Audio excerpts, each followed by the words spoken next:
আপনারা মানতে না চাইলেও আপনাদের মানতেই হবে, স্বীকার করতে না চাইলেও আপনাদের স্বীকার করতেই হবে যে বাংলাদেশের যে জিহাদিগুলো রয়েছে, বাংলাদেশের যে লুঙ্গি বাহিনী মানুষগুলো রয়েছে, তাদের মাথায় কিন্তু মানে চরম লেভেলের ব্রেন বুদ্ধি রয়েছে। কিন্তু দুঃখের বিষয় একটাই, তাদের এই ব্রেন বুদ্ধি যদি একটু ভালো কাজে লাগাতো তাহলে তারাও আজ উন্নত মানের দেশগুলোর মধ্যে একটা দেশ হতে পারত। দেখুন, স্ক্রিনে যাকে দেখছেন ইনি একজন সনাতনী বোন, নাম শ্রুতি পাল।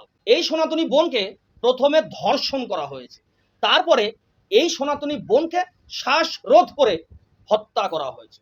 আর এই ঘটনা অর্থাৎ এই ধর্ষণ আর এই হত্যা, এই ঘটনাটাকে সম্পূর্ণ ধামাচাপা দেওয়ার জন্য একটা অ্যাক্সিডেন্ট বলে সম্পূর্ণ ঘটনাটাকে ধামাচাপা দেওয়ার চেষ্টা করেছে।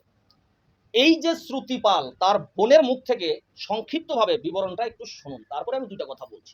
আমার বোন মূলত ও তো সে টাইমে টিউশনে যায়। আমরা ভেবেছিলাম ও টিউশনে গেছে, কিন্তু ও টিউশনের জন্য বেরিয়ে যে ওর সিনিয়র আপুর সাথে বাইরে যাবে সেটা আমরা পরিকল্পনাও করতে পারি। পরবর্তীতে আমরা জানতে পারছি যে আমার বোনের অ্যাক্সিডেন্ট হয়েছে। অ্যাক্সিডেন্ট হওয়ার পর আমরা যে দুজন ছেলে ওকে নিয়ে এসেছে, ওরা আমাদেরকে কল করে জানিয়েছে যে আমার বোনের অ্যাক্সিডেন্ট হয়েছে।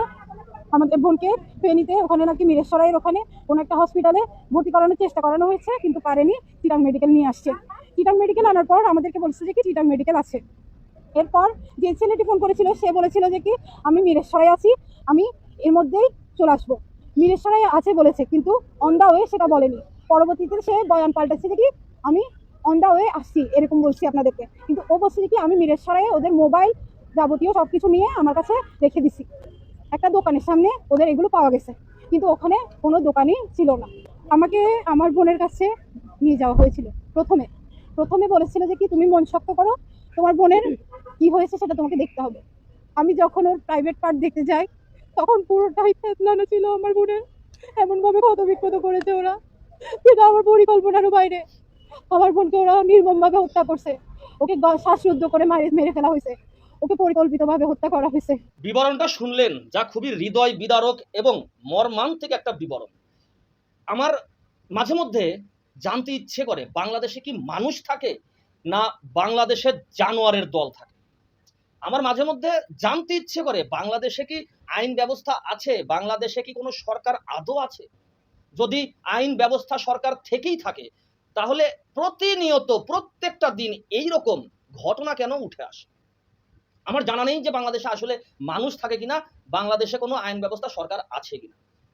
তবে আমার কোথাও না কোথাও মনে হয় বাংলাদেশের হিন্দুদের একটু সজাগ হওয়া উচিত। দেখুন, অথই জলের নিচে কোনো জল নেই। আপনি সমুদ্রে যতই গভীরে যাবেন না কেন, আপনি কিন্তু মাটি আপনার মানে সম্ভব না মাটি পাওয়ার।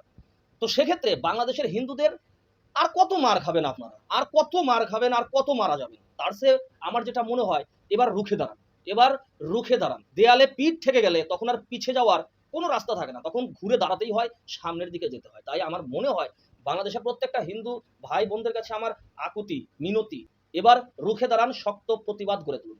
জয় শ্রীরাম।